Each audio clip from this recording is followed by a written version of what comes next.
Hey, bonjour tout le monde. Alors j'espère que vous allez bien. Toujours cette petite intro légère de la chaîne depuis quasiment le début. Aujourd'hui, on va s'intéresser à un bref retour d'expérience. Je sais pas que j'ai l'expérience du monde entier, mais en tout cas quelque chose qui s'est répété au fur et à mesure des boîtes dans lesquelles je suis rentré. À chaque fois, il y a toujours à peu près le même schéma d'arrivée, c'est-à-dire d'onboarding, on va dire plutôt globalement, hormis on va dire la partie un petit peu administrative, d'accès, etc. Mais il y a toujours, on va dire, cette phase de choses qui sont un peu plus de l'ordre du réflexe au bout d'un certain temps, de poser des questions pour découvrir certaines briques qui vont permettre de faire gagner du temps. Donc c'est l'objectif de la vidéo d'aujourd'hui. Donc on va se mettre comme ceci, on va pas mettre de jingle et on va y aller un petit peu tranquillement à droite. Donc l'idée c'est de se faire, alors pas forcément quelque chose qui va être exhaustif, je sais que j'ai oublié des choses, ça c'est sûr et certain, vous pourrez compléter en commentaire également, mais l'idée c'est pour quelqu'un, notamment pour des gens qui débutent également, c'est de se dire, voilà, quand je mets les pieds dans une boîte, quelles sont les questions un peu à poser pour gagner du temps et devenir opérationnel le plus rapidement possible. Alors c'est valable dans les deux sens. C'est aussi également quelque chose qui peut être aussi assez intéressant pour des questions à poser lors d'un entretien, c'est-à-dire assez souvent, hein, ça j'ai souvent tendance à vous le dire dans pas mal de vidéos liées au retour d'expérience, à pratique d'entretien, etc. Souvent, ce qui se passe, c'est qu'on fait tout l'entretien technique et tout sous pression un petit peu, hein, d'un côté, quand on est recruté, et derrière, on nous dit, tiens voilà, est-ce que toi tu as des questions? Et souvent, malheureusement, voilà, on a du mal à renverser un petit peu le schéma et d'aller poser des questions qui sont en plus pertinentes pour montrer aussi que voilà, on a des questions pertinentes, c'est important de pouvoir rebondir dessus. Donc là, ça fait aussi partie des choses qu'il faut avoir en tête. Alors ça veut pas dire qu'il faut poser toutes ces questions-là, mais voilà, c'est quelque chose qui est valable globalement pour découvrir un petit peu plus une infra d'un point de vue, on va dire, général. Alors première chose, alors là c'est trivial, mais est-ce qu'il existe une documentation ? C'est quelque chose qui peut revenir pour tous les points qu'on va voir après, mais je le mets tout de suite, comme ça on n'en parlera plus.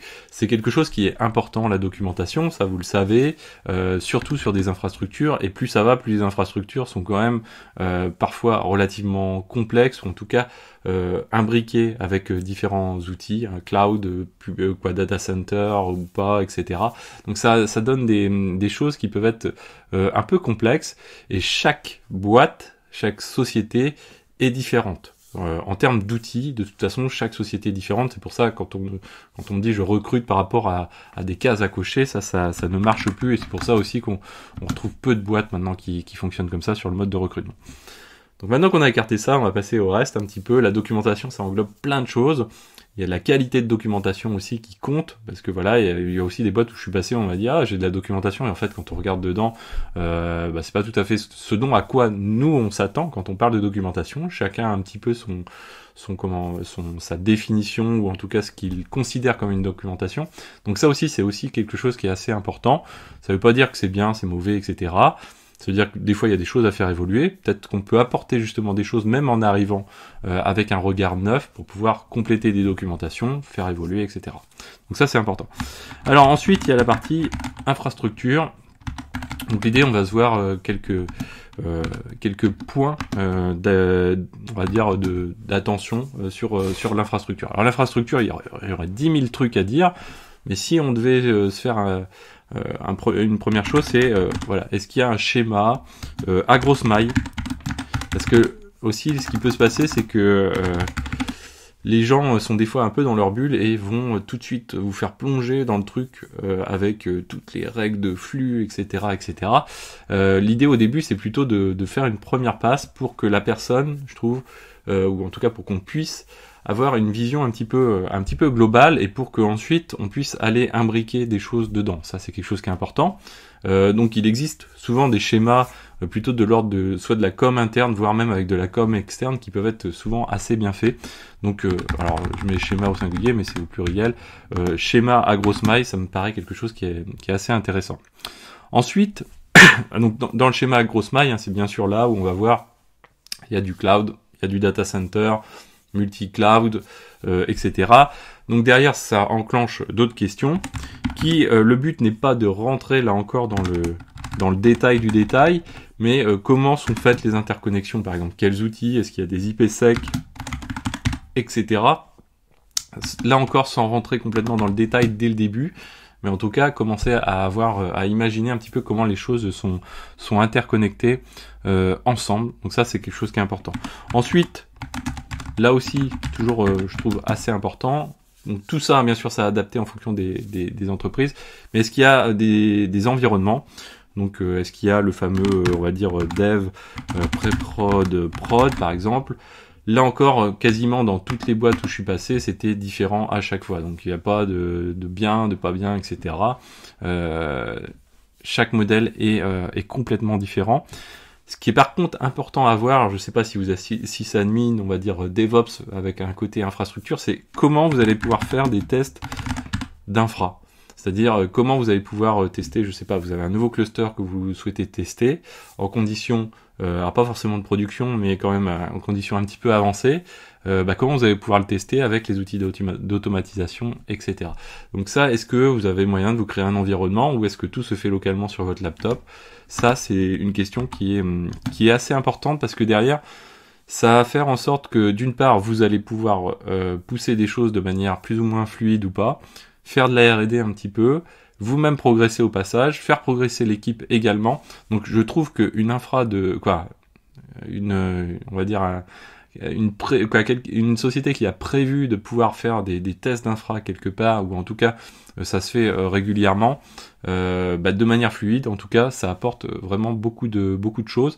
C'est pas si trivial que ça, hein, donc c'est pour ça que j'en parle. C'est pas aussi courant que ça. Ensuite, si par exemple il y a du data center, il y a plein de questions qui vont venir avec. Les réseaux d'out of band, c'est-à-dire comment on fait pour accéder aux serveurs, aux consoles serveurs, comment le réseau est défini, les top of rack, les cœurs de réseau, etc. Ça, il y a plein de questions. C'est pas non plus le moment au tout début où il faut rentrer dans les détails, je pense, mais par contre, c'est le moment de se dire, tiens, voilà, est-ce qu'il y a des petites choses que je peux, des petites connaissances, on va dire, que je peux gratouiller au passage? Est-ce qu'il y a un réseau de prod, un réseau d'admin, est-ce que comment sont segmentées un petit peu les choses, la répartition des data centers, comment ils sont interconnectés, fibre noire, pas fibre noire, etc. Il y a vraiment beaucoup de choses qui peuvent venir avec. Et généralement, quand on parle de ces sujets-là, généralement il y a des infras qui peuvent être relativement conséquentes. Donc derrière, c'est vraiment une connaissance à part entière que vous, de toute façon, n'aurez pas tout de suite dès le onboarding, on va dire, en main. Alors ensuite, il y a la partie serveur, on va dire un petit peu strictement, en tout cas un bloc serveur avec plein de questions qui viennent.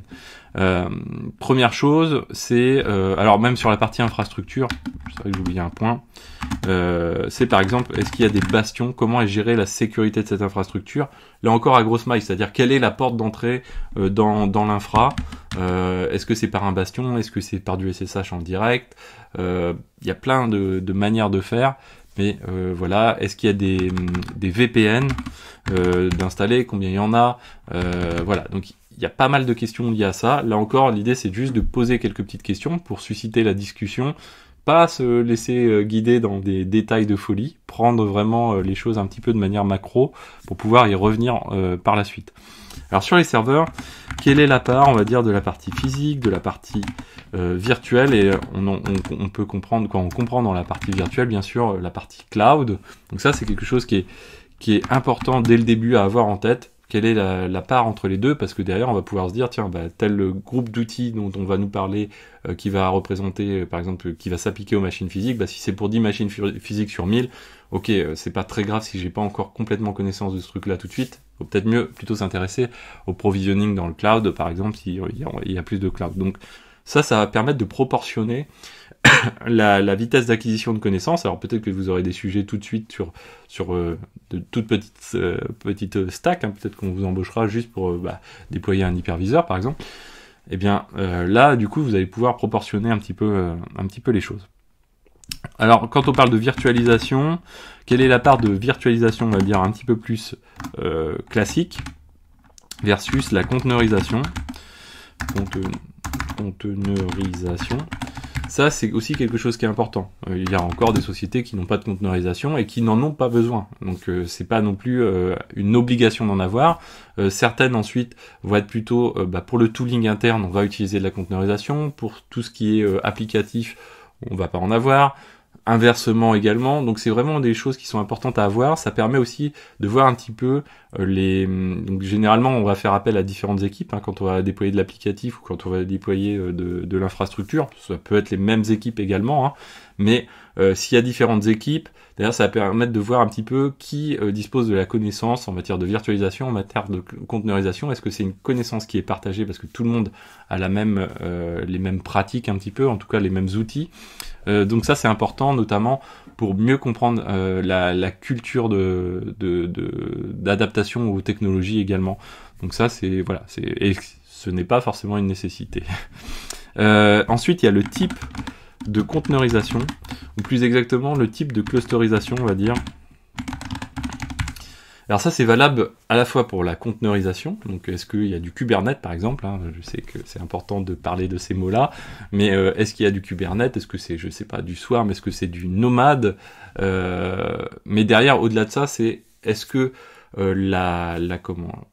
les systèmes distribués sont, au sens large, sont existants dans l'infrastructure. Est-ce que c'est quelque chose qui est un peu une politique où on tente de généraliser ça, notamment aussi en matière de clusterisation de bases de données. Donc là on peut parler des conteneurs, mais aussi des bases de données conteneurs, mais aussi des bases de données parce que derrière ça va conditionner vraiment pas mal de choses, notamment la facilité aussi de maintenance des applicatifs, des moteurs de base de données, comment on fait pour monter en version, est-ce que c'est simple, pas simple. Voilà, si les systèmes sont distribués, généralement c'est plus simple, ça amène d'autres sujets. Donc voilà, quelque chose qui est assez important. Ensuite, une fois qu'on a dit ça, c'est le mode de provisionnement d'un point de vue général. C'est pas forcément strictement système. Ça va être plein de questions, comme par exemple, je sais pas, on peut citer PXE, utilisation de précide. Qu'est-ce qu'on a d'autre encore? Si on parle de cloud, par exemple, on peut parler de Packer avec Terraform. Derrière, on peut très bien avoir des scripts avec API, sans API, voilà. Et voilà, c'est des choses qui sont importantes à découvrir assez rapidement pour voir un petit peu le degré d'automatisation des choses et sur quel périmètre il y a de l'automatisation, des endroits où il y en a moins, et c'est à ramener à cette part virtuelle physique également derrière. Ensuite, très important dans la partie serveur, c'est comment. Alors là, c'est en lien plutôt, peut-être même plutôt réseau. C'est vrai que j'ai pas fait de brique réseau, je crois, mais c'est aussi très très important. L'air de rien, ça englobé un peu dans la partie infrastructure, mais l'attribution des IP, ça c'est quelque chose qui est fondamental.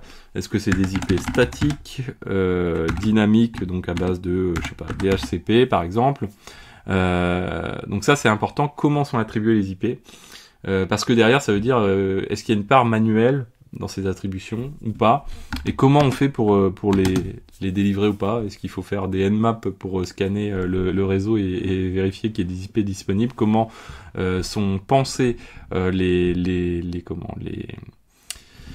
ranges d'IP, CIDR, etc., pour attribuer ces IP, comment la réservation est faite pour éviter les conflits également. Voilà, ça peut être manuel, alors il y a des bonnes pratiques bien sûr, mais c'est pas l'idée, c'est pas de juger finalement.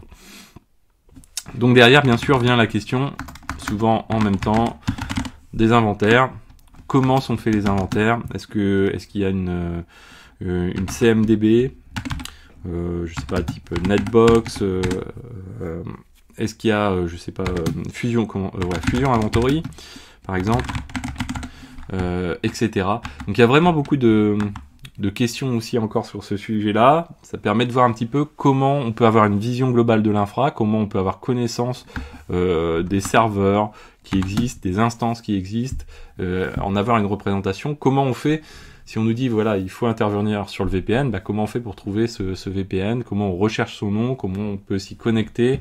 Donc c'est très très très important cette vision d'inventaire. Il peut exister des fichiers CSV hein, si vous souhaitez, éditer à la main c'est un peu délicat, mais ça dépend vraiment des tailles d'infrastructure. L'idée c'est, voilà, en plus vous allez pouvoir ensuite être force de proposition pour créer de l'automatisation sur ces éléments-là et ne pas en rester là, suivant les besoins, en s'adaptant aux besoins. Donc derrière aussi, bien sûr, il y a le pourcentage d'automatisation de provisioning de ces serveurs. Donc quelle est la part d'automatisation, comment vous jugez, est-ce que c'est suffisamment automatisé, pas suffisamment automatisé. Bien sûr, l'idée c'est pas, c'est pas de juger non plus, c'est d'attendre. Moi je suis pas une personne qui arrive et qui dit il faut tout changer. C'est d'abord je me pose, je regarde ce qui existe, j'essaye ensuite de comprendre pourquoi les choses existent de cette manière-là. Parce que généralement on a besoin de comprendre et souvent il y a beaucoup d'historique derrière et derrière ça va donner des idées soit pour faire évoluer, ne pas faire évoluer, et si on fait évoluer les choix en matière d'évolution, parce que voilà, parfois il faut y aller graduellement, parfois il y a tout un historique qui fait qu'on en est arrivé là et qu'on ne pourra pas balayer les choses d'un revers de main. Donc ça c'est important. Donc comment c'est automatisé, ça bien sûr c'est évident. Toujours sur la partie un petit peu serveur, on va dire, ou sinon on peut se faire une partie, si non, ça peut être une partie dedans. Comment sont gérés les upgrades, voilà, les fréquences des upgrades, d'un point de vue général en fait. Est-ce qu'il y a des moyens pour faire des downtime, est-ce qu'il y a des journées ou des heures qui sont réservées, je sais pas, une journée par mois ou une heure dans le mois ou quelques minutes dans le mois qui permettent de dire tiens, on a le droit vis-à-vis du client d'intervenir à cette heure-là, le client est prévenu, ou sinon quel est le mode pour prévenir en cas de downtime. Ça c'est quelque chose qui est aussi assez important. L'autre élément qui vient avec, c'est est-ce qu'on a des miroirs pour les dépôts APT, etc. Ou est-ce qu'on travaille directement avec. Derrière ça veut dire aussi en termes de flux, on commence à avoir une idée de comment sont interconnectés les serveurs avec l'extérieur qu'on fait. Alors bien sûr, comme on vient de faire un peu une partie provisioning, la partie DNS.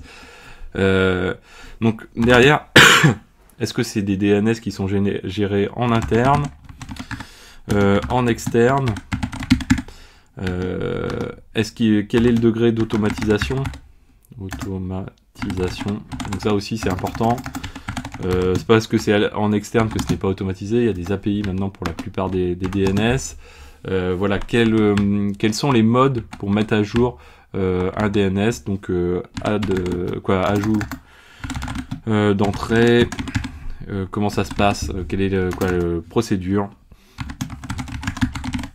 Donc, comment ça se déroule finalement, ça c'est important. Comment on check, est-ce qu'on check ou comment on check qu'il y a des erreurs éventuellement dans les zones qu'on va pousser. Donc là encore, les zones, la liste des zones.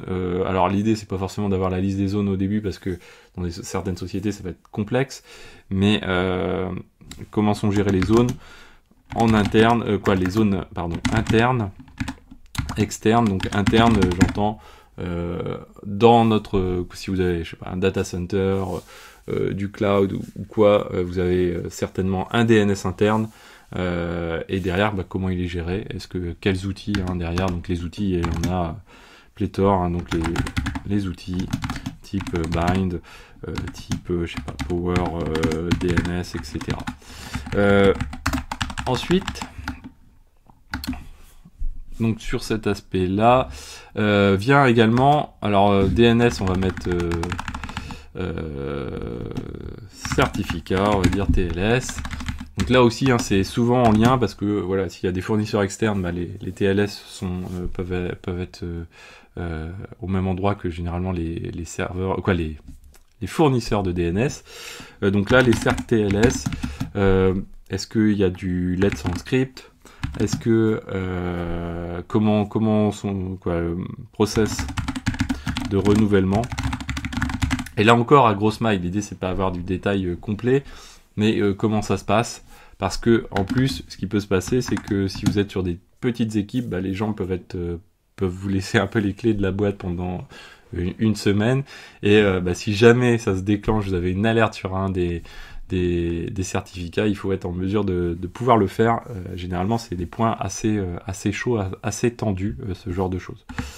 Alors ensuite, point très important, les users. Il y aurait pléthore de choses à dire. Moi, c'est souvent une des questions d'ailleurs en entretien, c'est comment vous déployez vos utilisateurs. Ça amène plein de sujets quand on est en entretien. C'est est-ce que c'est automatisé, pas automatisé, comment sont déployés les clés SSH, quels outils d'automatisation sont utilisés, est-ce qu'il y a un LDAP, pas de LDAP, ou un AD, pas d'AD, etc. Donc il y a vraiment plein de sujets. Derrière, on peut déboucher en plus avec des éléments de sécurité. Voilà, est-ce que vous avez utilisé encore route, pas route, etc. Comment ils sont créés? Donc la part d'automatisation dedans. Donc l'automatisation, c'est quelque chose qui revient tout le temps, hein, mais c'est normal, hein, c'est un peu le côté DevOps. Et c'est aussi là où on peut identifier des chantiers qui vont être potentiellement à mener. Alors sur les utilisateurs, c'est généralement des chantiers sensibles, donc on va pas vous demander d'attaquer ça directement, sauf si vraiment vous débarquez sur le cas qui est le plus courant, c'est une toute petite infra, on vous recrute justement pour améliorer ces choses-là parce que l'existant n'est vraiment pas suffisant. Ensuite, la gestion des sudoers, du sudoers, comment ils sont gérés, est-ce qu'il y a des droits d'accès, donc suivant les devs, suivant les sysadmins, etc. Donc comment sont gérés ces points-là? Ça, c'est quelque chose qui est important. Est-ce qu'il y a du no password? Ça, c'est toujours la petite question assez rigolote. S'il n'y en a pas, comment est gérée la gestion d'élévation de privilèges, notamment? Ça permet là encore de discuter un petit peu des choses. Comment sont déployées les clés SSH? Voilà, il y a vraiment beaucoup de choses à voir. Est-ce qu'il y a des comptes applicatifs?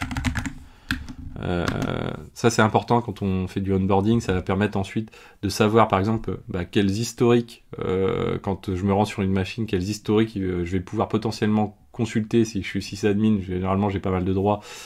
Quels historiques je vais pouvoir consulter de quels utilisateurs système pour pouvoir utilisateurs sur le système, pour pouvoir voir un peu les historiques et ce qui a été réalisé, qui peuvent sortir éventuellement de log d'audit, ce genre de choses. On en a parlé, donc l'utilisation de Bastion, et puis derrière il y a LDAP, AD. Est-ce qu'il y a ces outils et est-ce qu'ils sont imbriqués sur les utilisateurs, notamment système, quoi. Donc derrière, hein, pareil, hein, donc est-ce qu'il y a des normes? Parce que derrière, voilà, il y a tout l'aspect sécurité qui rentre en compte avec. Ça, c'est quelque chose qui est important. Alors après, il y a les déploiements. Sur les déploiements, là encore, il y a pléthore de choses à dire, mais si on devait être ultra restreint, c'est quels sont les outils qui sont utilisés, quelle est l'automatisation et ça part, quoi, en fait, la pourcentage on va dire pourcentage, c'est pas un chiffre, hein, mais c'est quelle est sa part d'automatisation, CI, CD, jusqu'où sont poussées les choses, sur quels environnements. Donc ça, c'est quelque chose qui est aussi très important. L'imbrication des outils. Donc là, généralement, voilà, un pipeline de déploiement, il y a beaucoup d'outils. Comment ils sont imbriqués les uns avec les autres. Quelle est la répartition aussi, on va dire administrative entre guillemets, des rôles entre les devs, DevOps, Ops, sysadmin, qu'on va dire. Ça, c'est quelque chose qui est important, de voir un petit peu quel est le périmètre de chacun, déjà pour ne pas marcher trop sur les plates-bandes des autres, et pour aussi, pourquoi pas, savoir où trouver l'information et faire évoluer les choses, essayer de créer du lien, même dès le début, de pouvoir discuter avec des personnes où d'habitude il n'y a pas forcément d'échange. Ça m'est arrivé plusieurs fois. Ça permet de créer des liens directs. Et puis, il y a et changer certaines habitudes, quoi. Les builds, comment ils sont faits, les builds applicatifs. Est-ce qu'il y a un dépôt du coup, dépôt de code, dépôt de binaire également, code binaire ou autre, dépôt d'images OCI, donc d'images type Docker, etc. Donc ça c'est important à avoir en tête. On va mettre dépôt avec un S du coup. Donc ça, ce sont des choses qui sont très importantes. Et puis ensuite, dans le déploiement, ce qui est important, surtout, alors limite, c'est un peu même au début, hein, les outils. Dans les outils, on peut dire, est-ce qu'il y a du GitOps et est-ce qu'il est pull, virgule push. Et encore, là, on est plutôt même, quand on parle GitOps, à cheval avec la partie serveur, configuration des serveurs. Est-ce que la configuration, voilà, sur les serveurs est automatisée ou pas? Donc ici, par exemple, hein, on peut rajouter un point qui est attrait à la configuration ou aux configurations. Donc ça, c'est important. Une fois qu'on a fait ça, on a encore d'autres choses à découvrir. Par exemple, l'observabilité. Donc le mot qui est à la mode, mais derrière, quand on arrive, globalement, on peut mettre de côté les traces parce que c'est pas forcément quelque chose qui intéresse directement, mais par contre, la partie métrique et les parties log sont quand même des choses à avoir, plutôt dans l'ordre métrique et ensuite log, je trouve, mais après, peu importe, il faut avoir les éléments. Donc, les outils qui sont utilisés, que ce soit pour les métriques, pour les logs, comment je peux les consulter, donc les modes de consultation, les droits éventuellement pour y accéder. À chaque fois, dans beaucoup de briques qu'on a vu précédemment aussi, c'est les droits. Hein. Qui a les droits, comment je peux faire pour obtenir ces droits, est-ce qu'on me les attribue d'emblée ou pas. Donc ça, c'est quelque chose qui est important. Donc consultation, les interfaces hein, qui sont à disposition ou pas.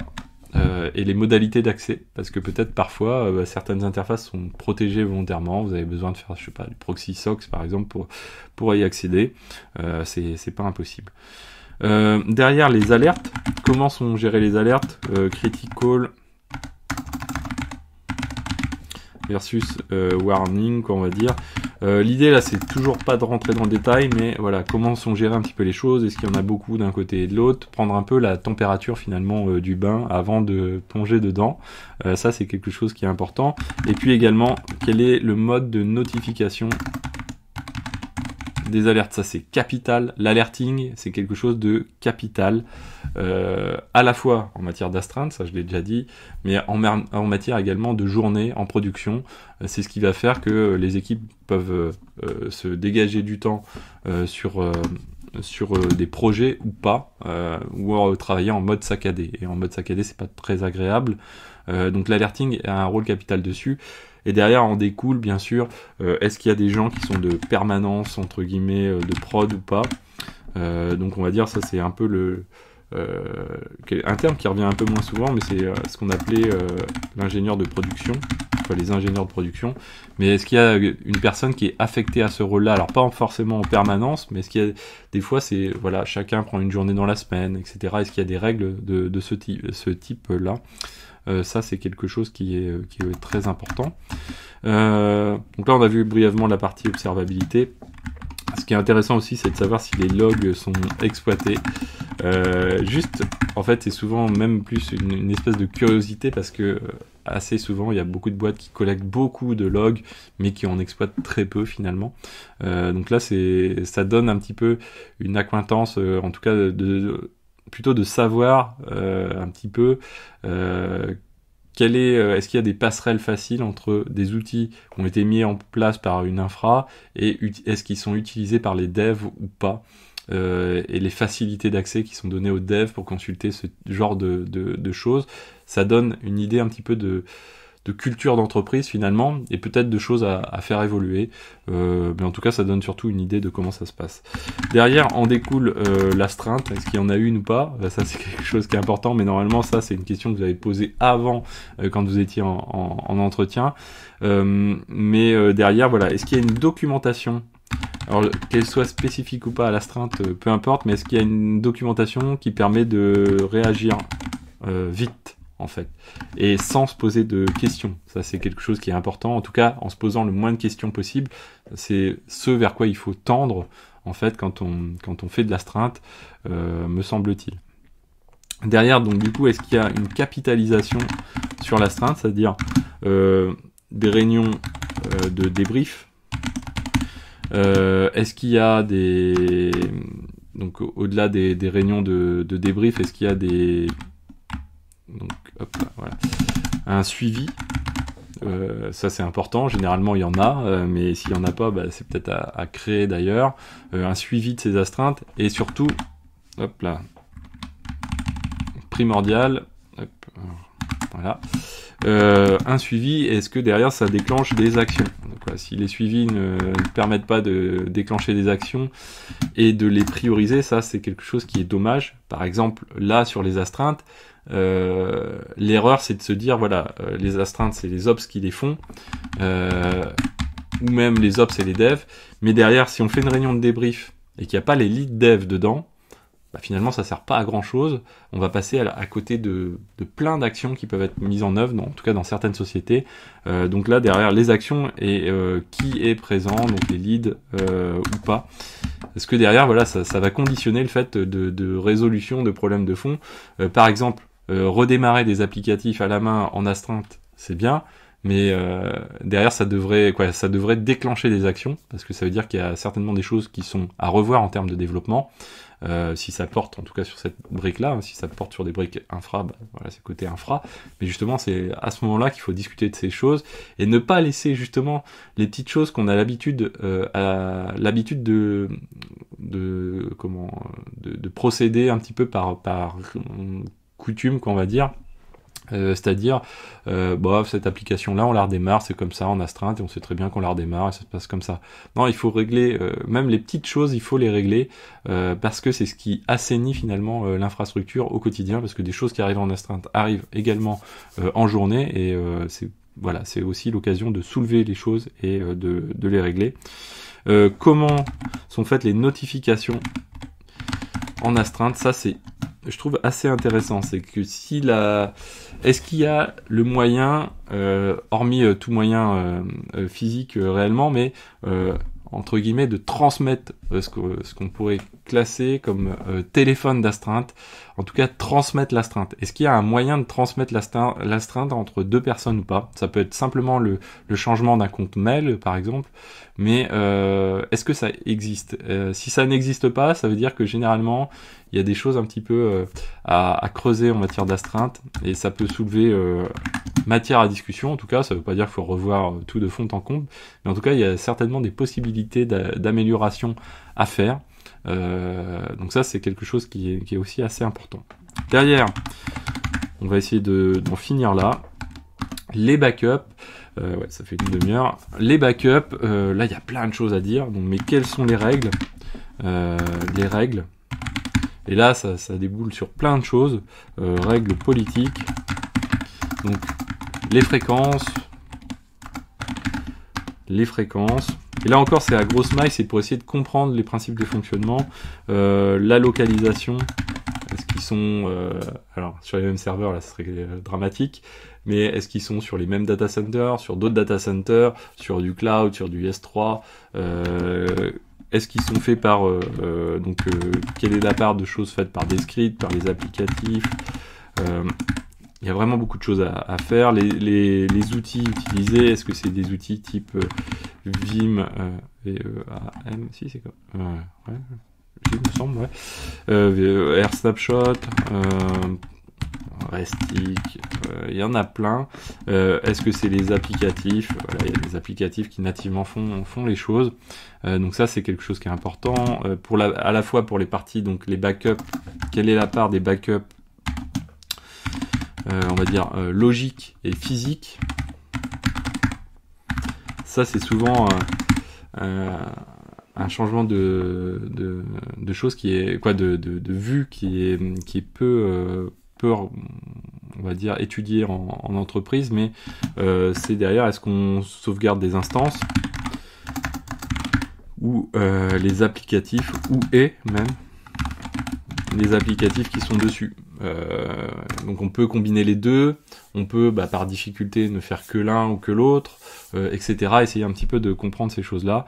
Est-ce qu'on teste les backups? Parce qu'un backup sans test, c'est pas un backup. Est-ce qu'on les teste? Là encore, à quelle fréquence? Et les modalités de test. Alors là, on rentre un petit peu dans le détail, mais bon, on va le noter quand même. Mais les modalités de test, etc. Ça en dit long généralement sur les choses. Des fois, voilà, il y a pas mal de boîtes qui travaillent tête dans le guidon, qui mettent en place des backups. Malheureusement, derrière, on les teste pas. Et ça m'est déjà arrivé en fait plusieurs fois. On avait mis en place des backups, que ce soit moi ou d'autres, peu importe. On les teste pas et le jour où il se passe une petite catastrophe, on s'aperçoit que le backup finalement on pouvait s'asseoir dessus parce que ça n'a jamais tourné bien, ou en tout cas une fois de temps en temps on avait des backups corrompus et derrière ça voulait pas forcément dire grand chose. Quelles sont les procédures et la documentation qui va avec.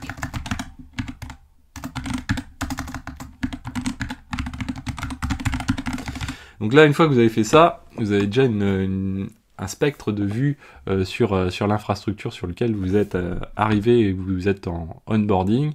Il y a des choses qui sont valables pour certaines entreprises, qui sont pas valables pour d'autres. C'est vraiment voilà, quelque chose que j'ai un petit peu en tête quand j'arrive dans une boîte pour essayer d'avoir une vue. Et généralement, souvent, quand on nous fait un onboarding, il y a même un process d'onboarding dans les entreprises. Ça permet de matcher finalement avec ces points-là. Peut-être qu'il y aura des points qui seront mis de côté ou pas, suivant la nécessité du besoin en question. Mais voilà. J'espère que cette vidéo vous a plu. C'était un bref retour d'expérience sur un peu cet aspect de onboarding. En tout cas, en soi, on va dire, il y a le onboarding officiel de la boîte et ça, il faut pas en déroger parce que c'est aussi un rite un petit peu d'introduction dans la boîte. Mais derrière, vous, dans votre tête, en tout cas sur le papier, sur un cahier ou sur une prise de notes, ça ne vous empêche pas d'avoir ce genre de cheminement, de vous adapter à ce genre de choses-là. Et derrière aussi, voilà, quand vous passez des entretiens, peut-être sticker parmi ces points-là des choses qui sont que vous aviez peut-être pas jusqu'ici jugées importantes en matière de questions lors d'entretiens préliminaires, lors du recrutement, et ensuite les aborder lors de ces entretiens. J'espère que cette vidéo vous a plu, n'hésitez pas à vous abonner, à partager, à mettre des likes, etc. Moi je vous dis à très bientôt sur Xavki. Ciao à tous.